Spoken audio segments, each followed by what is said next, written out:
It's great to be here, and I want to start really by going back to the topic of Asian advantage. Well, when I came here in 1981, I think we could have, from India as a 19-year-old for my higher education, you could have easily said there was an Asian disadvantage.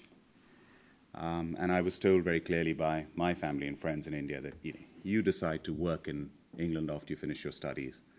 Forget about getting to the top. You won't be allowed to get to the top because of the glass ceiling.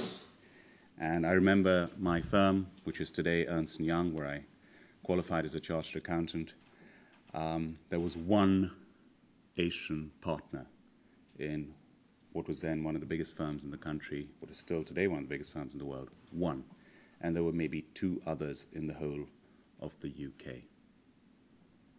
And we were told the only Asian partner was only there because he had an English wife.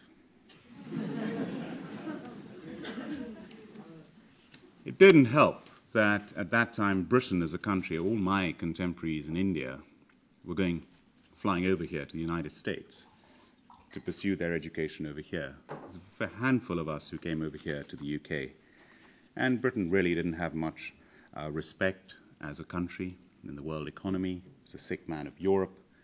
And it was not a multicultural, meritocratic country with opportunity for all.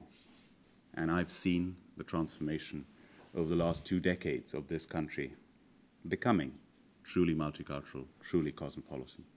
I've seen what's happening over here. Look at the British Library, one of the bastions of this country, one of the traditions in this country right here, this establishment, reaching out to the Asian community over the last few years. And I've seen the Asian community in this country today that makes up less than 4% of the population of the country, contributing more than double that to the GDP of Britain.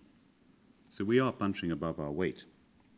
And immigration is a huge debate now, particularly with lots and lots of immigration. Unfortunately, a lot of it maybe not legal. And there's a big debate about it. But there is no question about it. On the whole, immigration has been absolutely brilliant for this country. I don't think we could go forward without the immigration that is taking place at the moment, and there's going to be a requirement for much more in the future. And I've seen that one of the great benefits of that is the diversity that it brings. But in Cobra, has it been an advantage to us that I am an Indian, born and brought up in India, that I'm an Asian? Has it mattered that I started my business with a childhood friend of mine from Hyderabad, where our families have known each other for 4 generations? Is that really an Asian thing? I was sitting next to Richard Branson's ex-business partner, Nick Powell. Nick and Richard Branson knew each other from the age of 4. Nothing Asian about it. It happens all the time. Mentoring, this term, this great term, mentoring. When I started in business, we talk about family support. My partner's uncle, Uncle Keshav Reddy, was a retired businessman, lived off the Edgware Road, and we would go and see Uncle Keshav every week without fail. And we'd sit in his study and have a cup of coffee with him. And he would say, right, boys, what are your problems? And we had lots of problems, like running out of money all the time. He introduced us to our first bank. He introduced us to Mysore Breweries, who brewed Cobra Beer in Bangalore right at the beginning. And he was our mentor. And without him, we wouldn't be where we are today. Now, that came through a family support. Now, going on to overcoming the credibility gap. We spoke about this earlier on. What is it that gives people the confidence to supply you and finance you and buy from you when nobody knows you, nobody knows your brand? And I call that the credibility gap. And this has come out in the presentations before. You, I believe, have to have that passion and that confidence and that faith and that belief in your idea and your brand. And that gives people the confidence to trust you to give you a chance. And it is against all odds. We've heard the stories earlier on. In my case, 27 years old when I started, £20,000 of student debt to pay off from having too good a time at Cambridge. I was up against giants. Kingfisher, the biggest Indian beer brand to this day in India, had already been here for 8 years before we started. The brewery we're brewing with in India said, you don't stand a chance. My family had given up. I mean, we heard about family support. My family? My father was a senior Indian Army general.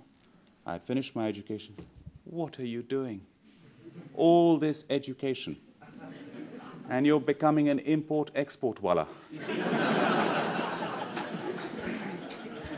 So, anyway, and of course, the giant beer brands, you know, they're not just giant. I mean, Stella Artois was founded in the 14th century. Cobra Beer was founded just over 14 years ago. So, it was difficult.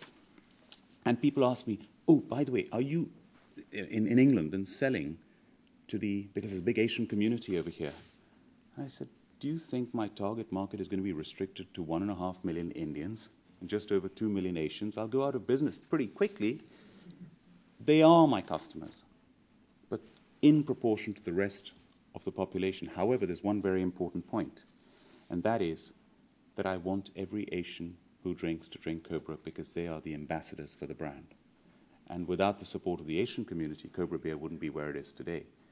And it's very much the mentality that if you're walking past a Chinese restaurant and you see lots of Chinese people in the restaurant, you think it must be authentic, it must be good. There is that effect that the Asian community has genuinely, when young Asians in particular drinking the brand, they are ambassadors for our brand, and I'm always very grateful for that. What about my customers? It didn't take me long to realize when I drove around in my battered 2CV out there and door to door, delivering the most expensive ever Indian beer, going to the restaurant owners and saying, best ever Indian beer, extra smooth, less gassy, try it. Sorry, we don't drink. 2/3 of the Indian restaurants are actually owned and run by Bangladeshis. The other 1/3 Pakistanis, Sri Lankans, Nepalese, and Indians. A lot of them, for religious reasons, don't drink. But I learned one of my first lessons in business. They said, it doesn't matter that we don't drink. It's our customers that matter. Leave a couple of bottles. If our customers like it, we'll put in our first order. If our wider customers like it, we'll reorder. And I will never forget that lesson, and I will never forget their support. So, moving swiftly on, people ask me about Asian values, and I think we've covered that. I always summarize it in 3 things: hard work, education, and family.